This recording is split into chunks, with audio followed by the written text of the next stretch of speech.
Welcome to For the Better, a podcast about the people and ideas transforming healthcare for good. I'm Lauren Miners. Join me as we explore how innovation and empathy can create a healthier future for everyone. Hi, welcome to For the Better. I'm Lauren Miners. I'm really stoked for our chat today because I'm joined by Kris Baird, who started her career as a registered nurse, became a marketing executive, and then founded the Baird Group in 1994 on a quest to help health systems improve culture, employee engagement, and patient experience. Kris seeks to close the gap between a system's brand promise and what people actually experience on the front lines, at the bedside, and online. Thank you so much for hanging out with me today, Kris. Well, thanks for having me, Lauren. It's an honor. Oh, this is such a treat. I feel like you and I have passed each other in the halls of a zillion conferences over the last few years. And I've talked, I have a relationship with Lila, I've talked with Jean, and it's only natural that that you would be coming on too, because you're all in the same world and we're all trying to push towards the same thing. So this is such a treat. Amen to that. Yeah. So as I mentioned in the intro, you had a really interesting career path. So I'd love to start there, just to hear a little bit more about your background coming from as a nurse and how you moved into a marketing role and how that informed your decision and going out and founding a consultancy that is just over 20 years old. Yeah. So as you said, I started as a registered nurse, and I've always had a passion for science and then working with people, and what better way to merge those two things than with nursing. And I've always loved nursing. I bloomed where I was planted, and I had a whole continuum of nursing experiences that ranged from working in critical care to public health. And so you can see that there's a big range there. But always really appreciated nursing for being really the face of healthcare, being the hands of healthcare. You know, it's really where it's delivered. I had the opportunity to run a nurse triage line. It was a 24/7 Ask a Nurse, and it was actually owned and operated in the marketing department. And I've always kind of blended marketing or writing and nursing. I had books published when I was in my 20s. And so I always had an affinity for writing. And so I stepped into a marketing role kind of to help out. But then I was appointed the director of marketing within a few months and kind of took off from there. And at the same time, I was in grad school. And I was working on my thesis, which was patient perceptions of quality in clinical settings. Wow. And so people looked at me like I had two heads, you know. Why? Well, of course, patients aren't qualified to gauge quality. Well, they don't know that. They're voting with their feet. Let's find out. Let's find out how they're really gauging quality. So I had that focus, and it really opened a lot of doors for me that in my marketing role, and then I became a VP of marketing and business development for a small system in Wisconsin. And, you know, I learned, you know, right away that we're not going to be building business, people, unless we can really impress our patients and their families and everybody who comes through the door. So, you know, the first day of work, I had doctors coming in saying, oh, good, you're here, we can advertise. Well, no, we need to figure out why you've been losing market share for 7 years. So there was a lot of that. And so that was really the marriage of, you know, nursing, marketing, patient experience. You know, they all came together, you know, from the bedside to the boardroom and beyond, really merging those concepts. And so I did that for a number of years before going out on my own, because I saw so much opportunity in healthcare for improving the patient experience. And you know, in the early 90s, they looked at me, like I said, like I had two heads when I talk about customer service in healthcare. It's evolved quite a bit since then. Yeah. I just want to, like, as a fellow marketer, I want to pick on something that you just said, and that is there's such a common misconception that marketing is here to be expansive, when a lot of times we're there to figure out what's not working.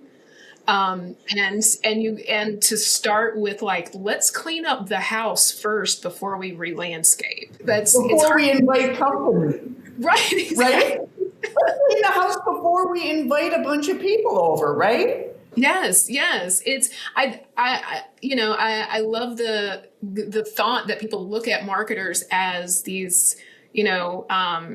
creative, expansive roles, but the work that we do is wasted if you get them in the door and then whatever the experience is disappointing or non-existent, or the problem still exists. So just fellow marketer to marketer, that's extremely validating that we all experience that sort of like, let's clean up before we do anything else.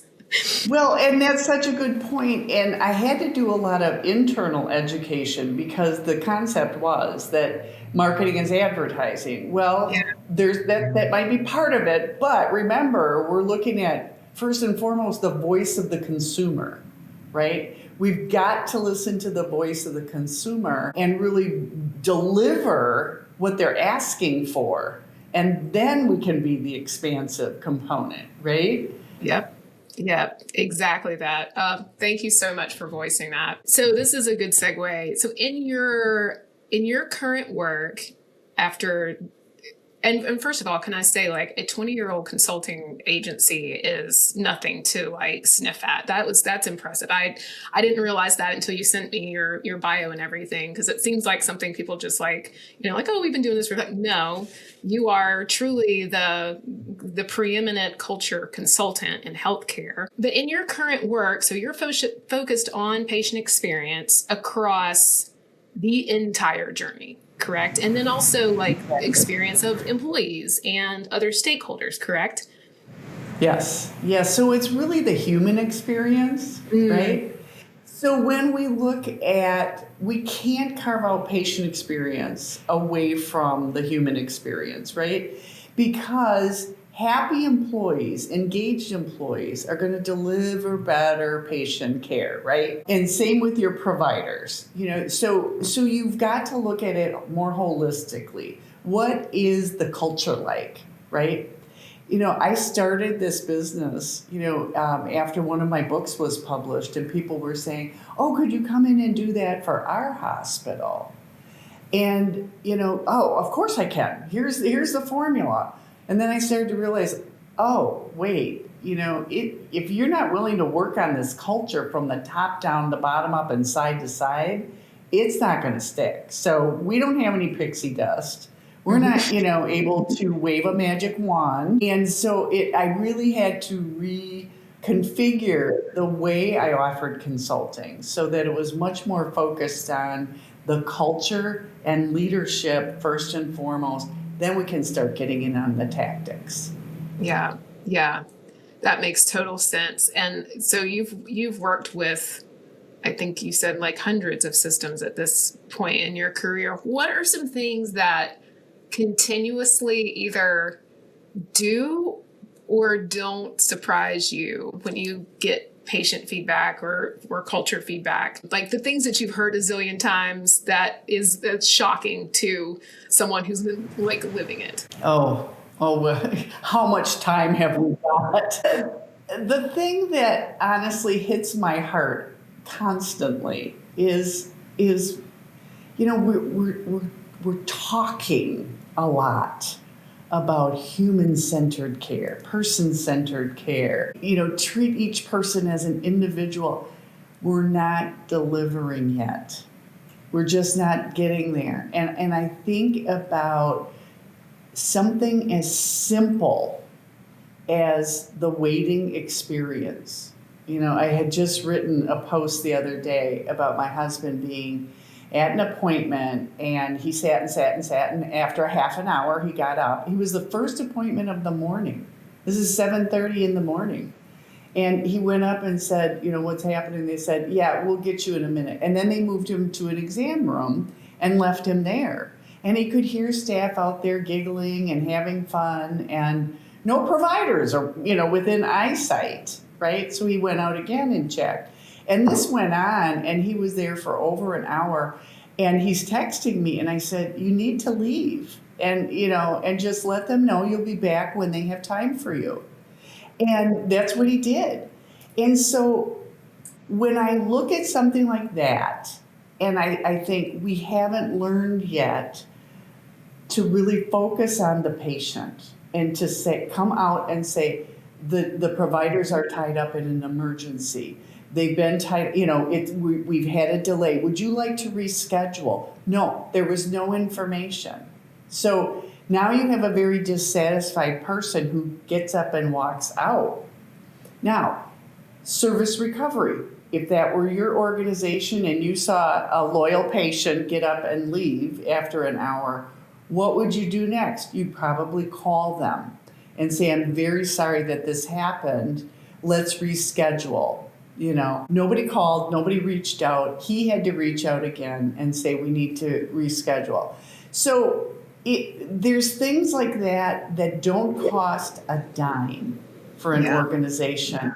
But what it is a mindset. And it's helping the staff get comfortable and empowered to step out into the waiting room and say, I'm really sorry for your wait. Can I get you a glass of water? Can I do, there was just none of that interaction. And it's a missed opportunity. So, I'm on my soapbox already. But that is something that's just an example of, we're talking a lot about it, but we're not delivering. And we're not going, right down to the trenches to say, this is how we do things around here. We're going to have bad days. We're going to have busy days. And when that happens, we want you to interact with the patients. We want you to tell them that you're sorry for the delay, right? Yeah. So there's not enough happening. Yeah, that example you just gave reminds me of and I'm sure you've heard this before. I want to say it was like Bloomingdale's or Nordstrom. I think maybe Nordstrom. Yes, that like every single one of their employees can do something about whatever the issue is. And you use the word empowerment. It's got to come down to that because, there's so much fear. What if I say the wrong thing? What if I do the wrong thing? The doctor's going to get mad at me. I'm going to get written up. Yes. All of those things. And it's, to your point about patient-centered, they're humans that it's our obligation to make sure that they get the care, because what if they leave and they never come back? That's right. And that was very high potential there. We talk about service recovery, when something goes wrong, training the staff to do service recovery. And so the example I gave you of what should have happened was service recovery 101, right? Just that first interaction. Where I used to work, we had a policy that it was inpatient, right? And so we made the 20/20 rule, all right? And the 20/20 rule was, if you can solve a problem for under $20 in under 20 minutes, you're empowered, right? Yes. So, for example, and the example I used is somebody threw away my People magazine. I had my People magazine right here. Well, it's under $20 and it's under 20 minutes for me to go down to the gift shop, get that person a replacement, save the receipt, of course, because we got to track it, but to replace it and to say, I'm very sorry that happened. I bought you a new one in the gift shop, and please accept this as a replacement. That is very clear. But what organizations often do is they teach people a script, or they'll say, here's an envelope of coupons that you can, or gift cards, you can give free parking, you can give a Starbucks card, but they don't say, I'm sorry. They don't try to make amends. They're not taking real action, and it's a Band-Aid. And they haven't done the steps to really prepare everybody and to help them understand this is what's within your purview, that you can handle this. Yeah, yeah. And like also, I feel like if someone just hands me a gift card, it makes me feel like, oh, you have a drawer of those for like, this is your oopsie stash. Like it's super impersonal. Like it's easy and it is something, but it's not as personal as going, oh, you know what? We messed up. Let me do something very specific and meaningful to make up for that. I want to touch on something you mentioned too about especially like your husband's experience and the wait times and everything, is that we talk about in the digital world, we talk about wait times, and there's like the little plugins you can put on your website. I'm going to such and such an ER. The wait time is X, blah blah blah. Sometimes the wait time is months to get in to see a particular physician. And that is still a wait time. Sometimes it is a week to go get something as simple as a Z-Pack. And it's like, I'll be over this by then. I can't why? And when I think about it in terms of the digital journey, and I think you and I kind of talked about this when we spoke a few weeks ago, is those frustrations about wait times, about getting in to see docs, that kind of thing, and that goes back to culture as well. And you mentioned something to me that I didn't realize about wait times, is that there is like the internal infrastructure that affects that. So can you tell me a little bit more about what you're talking about when you say that, when you talk about that? Well, yeah, the internal infrastructure, there are things that go wrong behind the scenes, and all hands on deck. Let's say the provider has a very complex case and says, I need help from my other providers. Maybe they've had an urgent situation. And so, that's part of the infrastructure. Or they don't have a good mechanism to say, okay, we're going to handle this over here. You go out and see patients. There's a lot of different things that go on. The other thing, too, is who has waiting rooms anymore? Right? Besides healthcare, where do you see waiting rooms? Oh, that is a law office is the only thing that comes to mind. Yeah, that's a maybe. Yeah, or it maybe at your car repair place. Oh, yeah. That's the only other place that I sit and wait. But think about what that says to the consumer.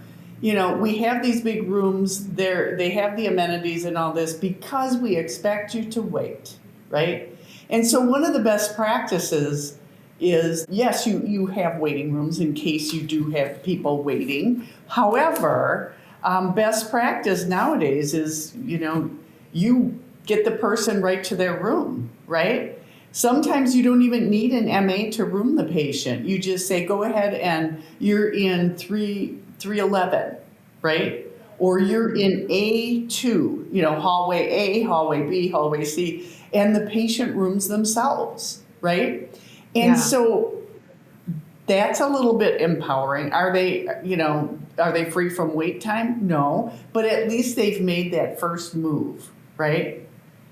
And they're more visible to the care team because they're right there, right? Yeah. So that's a best practice when it comes to the actual office visit. But with wait time, we do a lot in mystery shopping to assess, what is access like right now, appointment access? What does it look like? And so we're not only measuring the quantitative, how many days to an appointment for this specialty, but we're also measuring patient perceptions. So they're telling us how they feel about it. And every market's different because of their expectations, right? And how difficult it is in one market might not be, the same in another market. So we're getting quantitative and qualitative, and we're actually looking at, at what is the tipping point for these patients at which they're going to become dissatisfied. Expectations have shifted since COVID, we're seeing that people know they're going to wait longer. They still don't like it, but they know they're expecting it to some degree. Okay, that's interesting. And you mentioned something before too about in the vein of access that, I want to make a appointment with such and such a doctor, and he's not available, but he's told his staff that if someone requests me, you cannot offer that slot to anyone else, and it doesn't matter how long I'm going to wait. And that does affect access. I mean, I feel like if that were to happen to me, I might give up on the appointment, Exactly. And that could have dire consequences depending on what I'm trying to get seen for. So think about this. Think about the financial perspective. Think about it from the marketing perspective, that you're inviting people to come to your organization. What's the front door typically? If not the emergency and urgent care, it's primary care or your physician offices, right? And if from a financial perspective, you're looking at capacity and you're saying, we still have X% capacity. Why aren't we filling these? But culturally, you've allowed the physician to say, no. If somebody calls and wants me, they're going to get me because I'm worth the wait. I mean, we've literally heard that when we've done the mystery shopping reports. And what it does is it puts the scheduling staff in a very awkward position. Mm-hmm. But a lot of times the administration doesn't even know that that's going on. So these are some of the things we're able to, peel the onion one layer at a time and look at what is really happening in this organization. So we're also assessing if they don't have an appointment within this time frame, were they offered an option, right? So some organizations are amazing at this. That if you call and you ask for an appointment and we know we can't get you in to see Dr. Jones, to train the staff to say, I'm happy to get you an appointment. Dr. Jones is booked out several weeks. However, we can get you in with Dr. Smith as soon as tomorrow. Would that be okay with you? Or if you're willing to travel a little bit, we've got practices here, and here. How many systems nowadays have 100 to 300, 400, 500 points of care? Yeah. Patients will travel if you give them the options. But I remember doing a mystery shopping assignment for a large organization. What they said to the patient was, no, we don't have any openings. I can schedule you out for 3 weeks. And they'd say, well, can you put me on a cancellation list? And the staff would say, no, we don't have a cancellation list. Just keep calling back. Now, Imagine you're still answering the phone at a medical practice. It's not going to a call center, even if it is going to a call center. But you've invited 100 people today to keep calling back. What does your phone volume look like? It's insane. And My you God. already... Yeah. I can't make this stuff up. So I'm doing training with the staff, the phone staff. And I said, well, it's too bad that you don't have a cancellation list option in your software. And the head of the telephone crew said, yes, we do. I said, okay, class, how many of you know about this cancellation? Nobody raised their hand. And what happened was this person didn't know how to use it, and she was onboarding the next person, and that person onboarded. And so it became just, the legend lives on that people just didn't know about it. It was insane. And like within 5 minutes, they were able to fix that problem. This is how you do it. Wow. Oh, yeah. And it takes somebody like you, an outside perspective, to come and even ask the question, because if you don't know, you don't even know to ask the question internally. It's like buying a house and having a secret door, and all of a sudden the HVAC guy comes and he's like, hey, did y'all know about this? No, there's a whole library. Okay, so going back to the call center thing, that sounds like a nightmare for a lot of reasons. One, that's a nightmare for the staff because now they have this many more calls to be answering. That is a nightmare for the patients to have to keep calling and hope that they call on the right day when there is going to be, it's like calling into a radio show for the tickets. Like, I don't know, am I going to be the fifth caller? Like, this is a gamble at this point. And then also you layer in generational differences. So like, I'm an elder millennial. I prefer getting on the phone. It's much easier, but like some of my younger cohorts, that is like straight to jail. They're not going to do it. And they're going to go online and try to make an appointment. And then they're going to have this experience, which is request an appointment. Oh, now I have to make a phone call. No, like, and they're like, no, I need to be able to do this without interacting with a human because this is now going to take time out of my day. I do not want to deal with this. I want to be able to just do it on my phone and move on with life.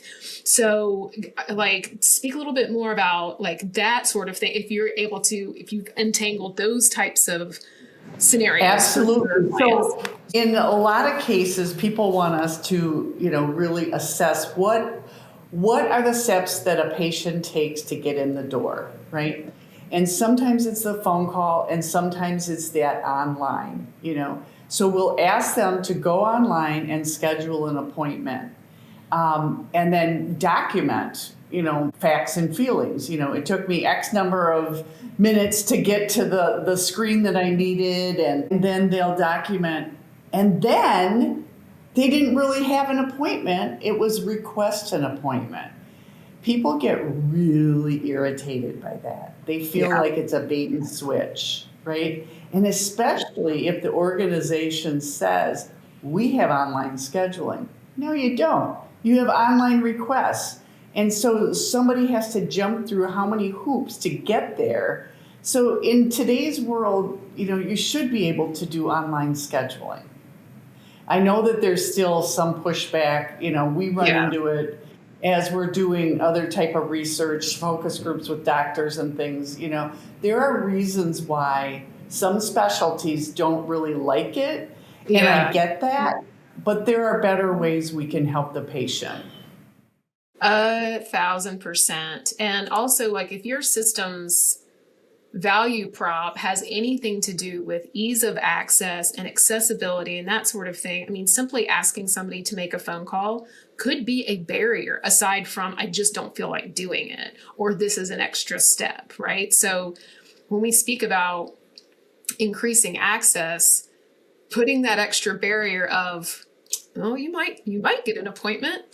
We hope we call you back. Like that sort of thing it could be like really damaging from a brand standpoint. And really like going against what we're actually trying to do, which is increase access to care for our whole communities.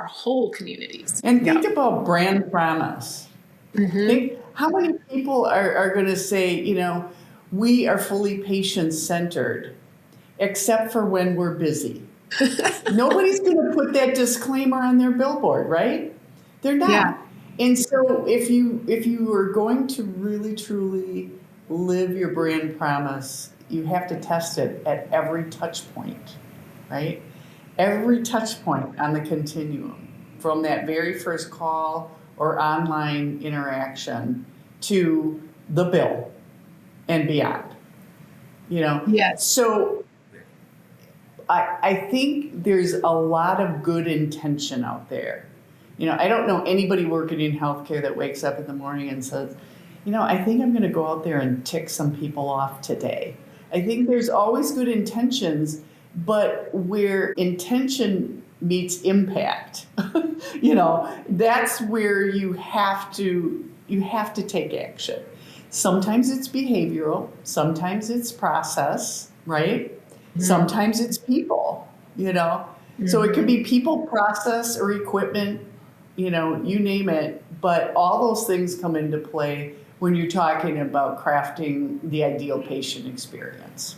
Yeah, so much. And even like, when a patient is in the system and, like indoctrinated, there's still the other experience of how is their EMR structured? What kind of information are they able to get and re-access? What is that experience like? Is it a portal or is it just like a holding tank? What questions are they being asked and how are they being asked those questions? And is that even relevant to the appointment that they're going to see? And how all these things affect perception, but also access? Because I can see so many scenarios where you can get a patient almost there and something's going to turn them off for whatever reason or create a barrier, and then you've lost them. Yeah. So you mentioned portals. I have a love-hate relationship with them. I mean, they are so incredible for sharing information, bringing information to the people in a timely fashion. However, sometimes they are so efficient that I think about my daughter being in the ER. We were traveling together. We were in Atlanta. She has an acute appendicitis. And we're in the emergency department, and they were running all these tests. And I opened the portal, and I'm like, oh my God, So I'm getting the results before anybody is coming in. And I think, okay, I'm a nurse, and I know what these mean. I know that it means her appendix is probably about to blow. But, I think about, somebody with no medical training, and they're getting this information before the doctor has time to tell them. So sometimes being really fast is a problem, and being slow is a problem. If you educate your patients to check the portal and then nothing. And I had to laugh. When my mother was living, she was 87 years old and very tech savvy. And she would scold her local doctors and say, you're not very good about keeping up with your MyChart. When I go to UW, they're very quick on getting those lab results in, and you need to move faster because, my daughter's checking those. and the doctors would think, oh my God, here's an 87-year-old woman. This was years ago, but she was schooling them on how they should be updating their portal more efficiently. But you create the technology for this reason, and then you set expectations with your patients, and then it's one more way for you to fail if you don't keep it up. Yeah, which goes back to, exactly what you're trying to solve, which all of that seems cultural. It's internal communication and expectation setting and change management. Yeah. And, if you have a very innovative collaborative team that's going to say, let's bring all the forces together. Here's IT. IT owns the portal, right? But marketing needs to be involved because we're the voice of the consumer, right? And clinical has to be involved because we're putting that data out there. And then how are we educating the patient, and setting expectations with a patient? So having everybody come together in the design and execution. And so often it lives in one little silo, and we're notorious for that in health. Oh boy, I'm gonna end us there because that is a whole other can of worms of the silos, and I feel like that could be a whole other discussion because it's so meaty and it touches literally everything, portal just being one. Thank you so much for sharing your expertise and thoughts. I know we're going to have some other conversations hopefully soon, but I really appreciate you hanging out with me today. And before we go, I have one more question for you. Maybe the answer is portals. I don't know. If you had a magic wand, what is one thing that you would change about healthcare for the better? Well, that's a good question. And I think it goes back to what I was saying earlier. I would say that everybody working in healthcare has a mindset of really putting the patient at the center and asking themselves, what does that mean for me and that patient right now in this moment, right? So that you can lead with heart. People expect you to be smart in healthcare. That's the head part, right? We want to start with the heart. I love that. That's beautiful, Kris. Actually, I do have one other question before we hop off, and that is, are you speaking anywhere anytime soon? Do you have a book coming out? Where can people find you after they hear your insights? You can find me on our website. It's baird-group.com. And yes, I am speaking. I am going to be speaking at the HMPS conference in Salt Lake City. I'm really excited about that. And then I'm also speaking at the American Society of Healthcare Human Resources in Savannah later in May. So, I'm looking forward to both of those engagements, and it's always fun to run into people there. I hope I'll see you at least in one of those. Yeah, absolutely. I was going to say I'll be in Salt Lake, so I can't wait to see you there and see your presentation and break legs in Savannah. It's one of my favorite cities. I know you'll love it. All right. Well, thanks so much, Lauren. Thanks so much, Kris. This has been For the Better. I'm your host, Lauren Miners. Production by Liesl Epps. Graphics by Liesl Epps and Danielle Sally Creative. Illustrations by Flavor Graphics. For the Better is sponsored by Reason One.